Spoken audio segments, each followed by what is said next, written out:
Consommer des fraises en mars à Versailles à la fin du XVIIe siècle, oui, c'était possible grâce aux techniques mises en place au potager du roi.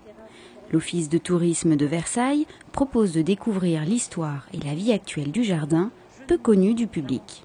C'est de venir profiter de ce jardin qui n'est pas encore bien connu, même s'il est ouvert au public maintenant depuis un certain temps.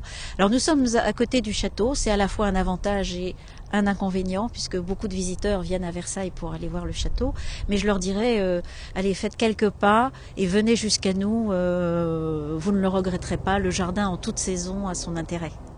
Louis XIV, fin gourmet et amateur de primeurs, confia au jardinier Jean-Baptiste de la Quintinie la mission d'alimenter en fruits et légumes la table du roi Soleil. 5 années de travaux et l'ingéniosité de la Quintinie ont permis au potager de fournir des récoltes à contre-saison.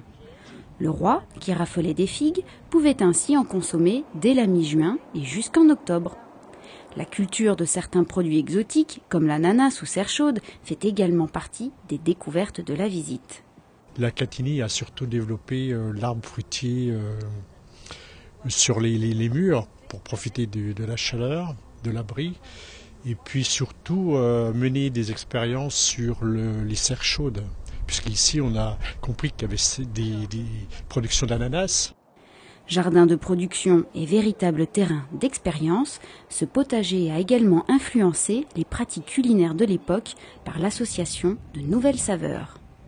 Entre histoire et gastronomie, les productions d'hier et d'aujourd'hui prennent tout leur sens pour les visiteurs. De réconcilier le passé et le présent, de voir ce qui a été fait dans le passé et de voir que ça s'est perpétué dans le présent grâce à des gens qui se donnent du mal. Près de 400 variétés de fruits et de légumes récents et anciens sont cultivées actuellement au potager du roi. Ces productions locales sont en vente à la boutique.